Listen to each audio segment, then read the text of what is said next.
The narrative opens with a white-haired woman seated sipping tea, while the hall buzzes with gossip about her. There's talk of her being pursued by the prince, causing a stir, and now being offered to another man, Duke Rodnane Yales. The ladies marvel at the Duke's divine appearance, but hush, as they acknowledge the woman's talent for magic, fearing she might curse them. This woman is Lady Yvonne Argentros, the youngest daughter of the renowned Argentros family, known both as a magician and a notorious villain.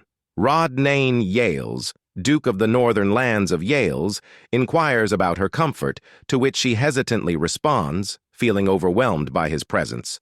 Despite her initial nervousness, Yvonne gathers her composure and makes a bold request, apologizing for her earlier words and asking the Duke for a loan. Rodnane and the onlookers are stunned by Yvonne's unexpected request. She, who had always preferred to play the role of the villain rather than the protagonist in life's narrative, now finds herself reveling in the opulent lifestyle she once dreamt of. Reincarnated into the wealthy villainess of a novel, Lady Yvonne Argentros embraces her newfound power. Learning of her beloved Adrian's engagement to the novel's protagonist, Cordelia, Yvonne strikes a deal with the devil, enhancing her magical abilities with dark powers. Transformed into a formidable dark mage, she wreaks havoc, determined to rewrite the tragic fate of the story's main characters. Among the villains she's encountered in literature, Yvonne, the Duke's youngest daughter, is the one she envied the most. Her family owned a mine for the extraction of orichalcum and several mines for the extraction of precious stones. They had their own trading company that sold the best magic items in the empire, and her father was the master of the magic tower. She thought about how, in her previous life, she was an orphan, living in a slum and working endless nights. Compared to that, Yvonne's life is too much for her garden of that moment. The girl's task is to be happy for the two main characters and their happy ending, and it's worth bypassing that landmine in the form of the main characters, and there's no way Yvonne is going to become a dark mage. The maid turns to her mistress and says that the Duke has come to see her. The girl rolls off the bed and sees her father. His name is Kaiser Argentros. He is the head of the family and the master of the magic tower. Yvonne's father says he gave a probationary string, and for it, the young lady is not the least bit remorseful. He asks his daughter what she's up to again. Before the protagonist got into Yvonne's body, she did something terrible. She threw a bomb in the place where the main characters had their date. There were no casualties, but throwing a bomb is too much. So as soon as she was here, she received the punishment of sitting in her room without going out. She could eat whatever she wanted and lie on her bed whenever she wanted. The protagonist thought that if it was a punishment, let it last forever. After that, he calls the aide to camp. The girl thinks she's being thrown out, but the head of the family tells his servant to give Yvonne an assignment with those documents. The girl is shocked and happy that she will not be kicked out, but she has no idea what the assignment is. The servant says that it will be too difficult for the lady because the documents related to the March branch. Of course, a simple task, but such a large amount for the lady. The main character is already thinking about how many documents there are and preparing for the fact that she will have to work nights here too. Her father shouts that from today, the girl will work 6 hours every day. Yvonne even rejoices at this fact. Her father says he'll give her a week to complete the assignment. If the girl runs away this time, he'll take her out of the family tree. He leaves the room, and the protagonist thinks that even if it is not full harmony, she was glad to have a family. Rodnane is working on some documents. His servant asks if he's reading the documents again, and Herzu says they were just lying in a desk drawer. The ward says that judging by the absence of news for 18 years, everything has long since been forgotten there. The boy says his father was worried to the end that he couldn't repay the debt. He even wrote a will for his son to be sure to fulfill his request if he returned. The servant says that if it is necessary, they will write it themselves, and it is not worth thinking too much about. Kaiser sits at his desk and stares at the paperwork in shock, asking if his daughter did it. The Ada says that she came up with a good idea. The father doesn't believe Yvonne could have done it. The servant says that this way, the company's monthly sales can be immediately estimated. The method of organizing the square tables is a real reform. Kaiser thought his daughter would not enjoy working with documents, so he orders Yvonne's personal maid to be called. When she enters the study, she greets her master. The father of the protagonist wants to ask the maid a question. He asks if she has noticed anything strange in Yvonne's behavior lately, because she is the closest to her and surely knows something. The maid claims that she wanted to talk to him too, because, to be honest, after the master gave his daughter a punishment, she was very downcast. Kaiser is very surprised, for she had never reacted before when her father scolded her. The maid continues her story and says that her mistress has begun to eat about half of the usual amount. Kaiser notices that his daughter has changed so suddenly and there must be a reason for it. He thinks it is probably because of the prince, as his open rejection must have shocked his daughter. Her father blames himself for not knowing this and only scolding her. Yvonne sits in her room and eats sweets. She did not think that she would use her Excel skills.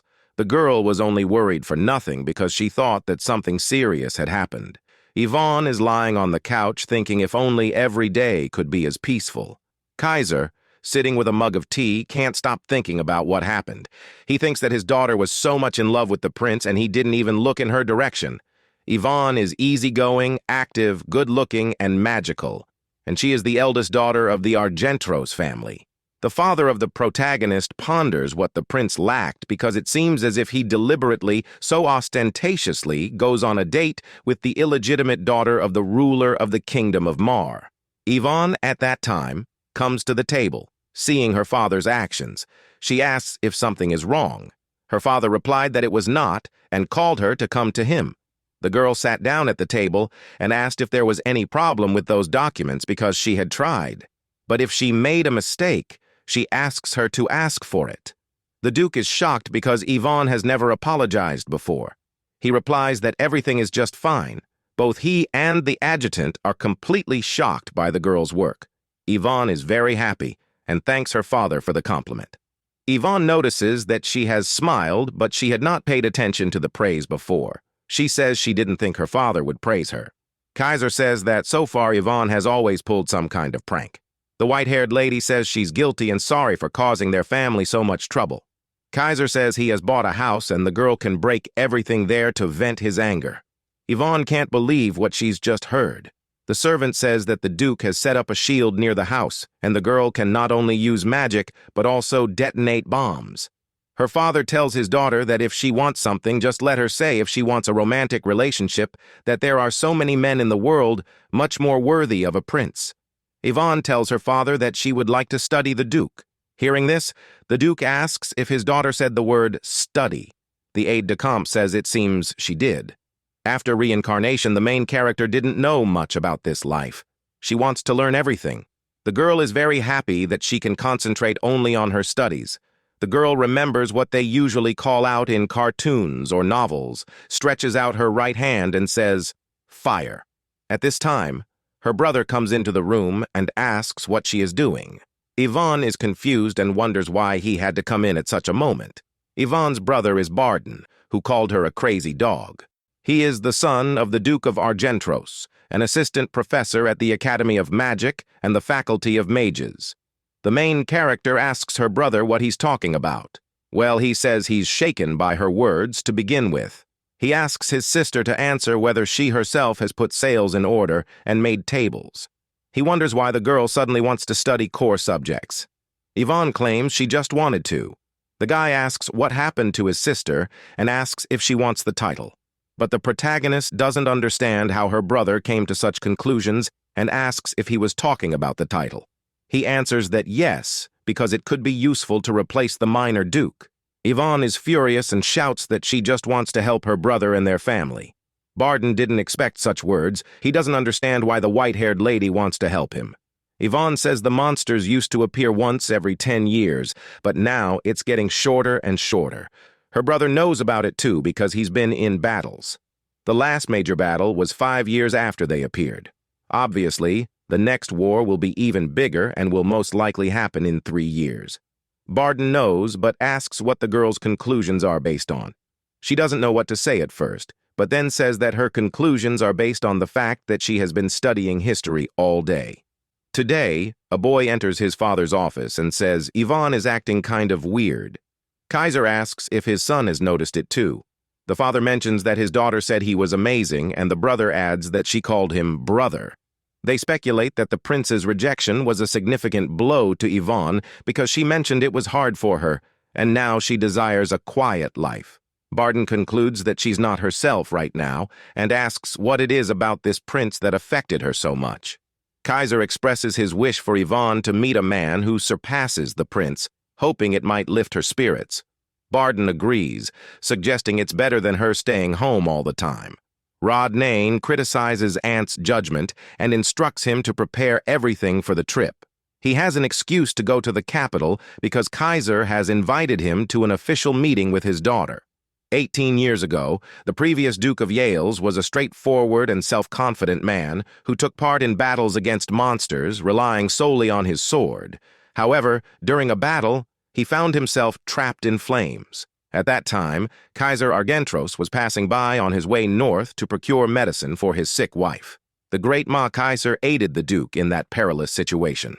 Thus, the Yale family became greatly indebted to the Argentros family. Tied by this debt, the Duke promised to fulfill any request of Kaiser's.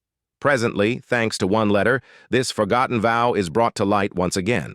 A servant asks if the Duke truly intends to go there, but he explains that Ant himself witnessed the prince with a lover, which greatly upset the Duke's daughter.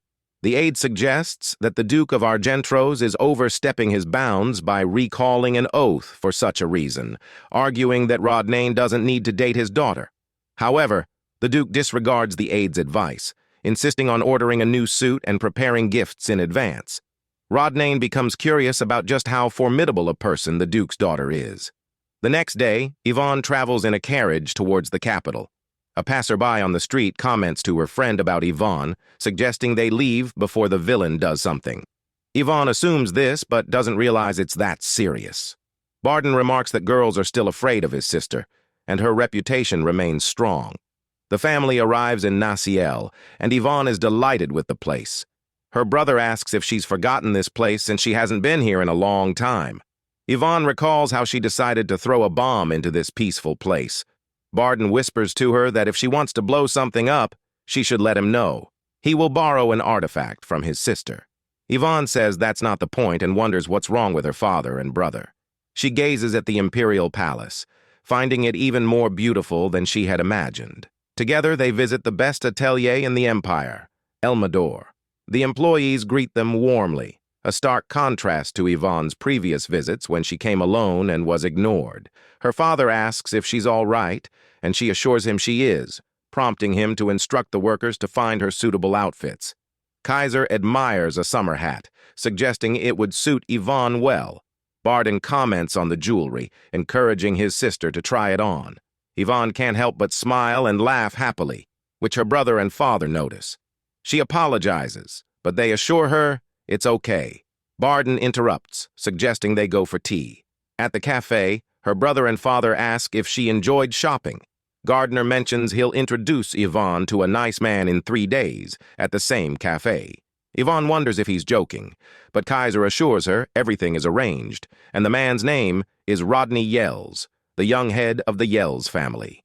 Yvonne recalls hearing about him before, described as handsome, gentlemanly, and admired. She questions why such a remarkable man would be interested in her, given her reputation as a villainous Yvonne Argentros. Kaiser loudly demands to know who gave his daughter such a derogatory nickname. Barden defends his sister, stating that despite calling her a crazy dog, she's a perfectly decent girl. Kaiser leaves for the tower, and Barden tends to his own business, both finding time for Yvonne's sake. The knight asks if Yvonne is finished, and she yawns. She notices that the servant behaves differently when her father is present. To teach him a lesson, she pretends there's a wasp on his arm and starts hitting him. The knight falls, and although Yvonne doesn't think it's serious, the knight remarks that he'd rather be stung by a wasp, emphasizing the strength of her weapon. Yvonne then realizes something is amiss. Turning around, she sees a dark aura near her. The girl is freaked out by it and asks if it's a black haze. Yvonne gets goosebumps because this creepy presence is also speaking. The knight doesn't understand what's going on and asks if his mistress is angry. The dark presence disappears. and the protagonist asks her servant if he saw it. However, the maid asks what she is talking about and if she is trying to intimidate him on purpose. The white-haired lady starts to think she's imagining things, but it can't be. The prince walks through the greenhouse and remarks on its peacefulness. He asks if this tranquility came at a cost. Barden explains that it's all thanks to the extensive efforts of the imperial family and the other clans, especially Duke Yells, who single-handedly defended the northern gate.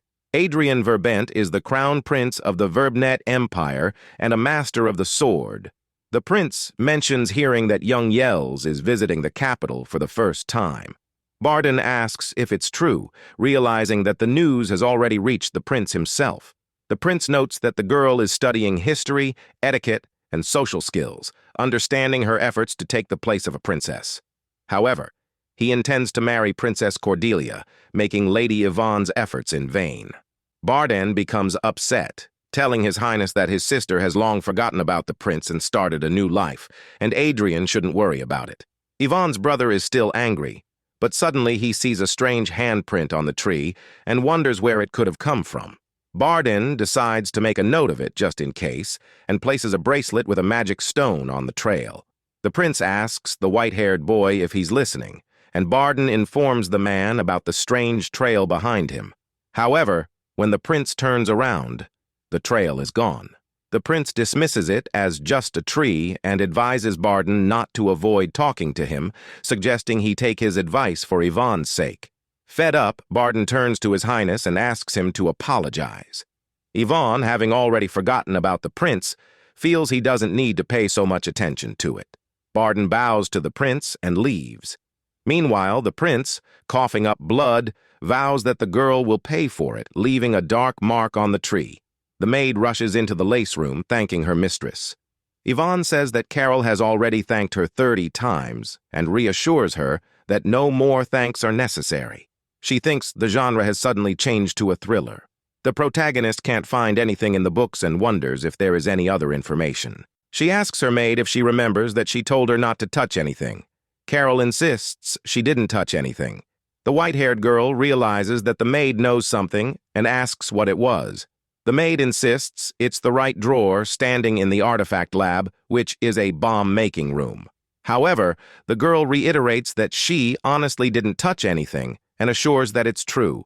Yvonne says she knows and just asked. At night, the white-haired lady decides to investigate the lab.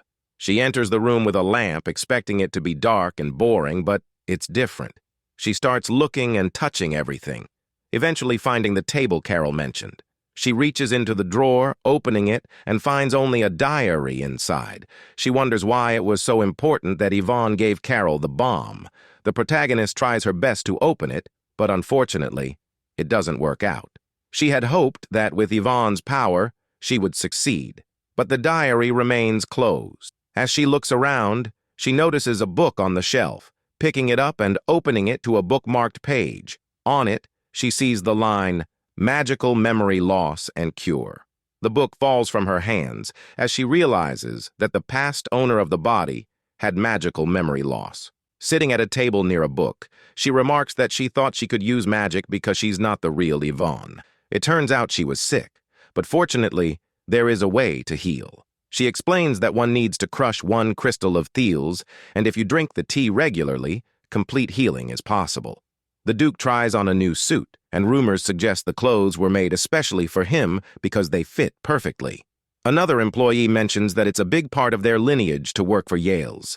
Finished with the fitting, the Duke instructs them to prepare everything to his dimensions. As he changes into his outfit, the boy asks his servant if there has been any news from the north. Ant replies that fortunately, there is no news of monsters. He inquires if his master plans to return to the north after tomorrow's meeting, to which the Duke confirms, citing the frequent appearances of monsters lately. The maid asks her mistress if she didn't sleep well last night, noting her pale complexion. Yvonne responds that she didn't and expresses her desire to buy something, needing to check her list of possessions. Carol mentions that there has been no change since the last sale of the mine. The main character suddenly realizes what her maid said and abruptly turns around, bombarding the maid with questions about why this mine was the last one. And if there is nothing else? Carol reveals that her mistress has spent everything on loans from a magic company. Yvonne realizes that the daughter of the rich is penniless. She tells the maid that she doesn't care what kind of jewelry and orders her to pick up and prepare the magic ball as soon as possible. Carol compliments her mistress, saying that she looks beautiful with any jewelry. Through the magic ball, the girl contacts the head of the gem company branch, who informs her that the price of Thiel's is 20 million for 1 gram. He adds that she contacted them just in time, as the price is currently favorable, having decreased from 30 million the previous week. The protagonist asks if there are any cheaper Thiel's available, but her interlocutor laughs, stating that money is money. He explains that this crystal is typically sold by grams, and if she needs a kilogram of it, she will probably have to buy up all the Thiel's in the empire. In desperation, the white-haired lady wonders if it's difficult to acquire even with money. The maid calls out to her mistress, but she continues to ponder. Love the manhwa? Subscribe for more. Your support makes it all possible. Hit subscribe now!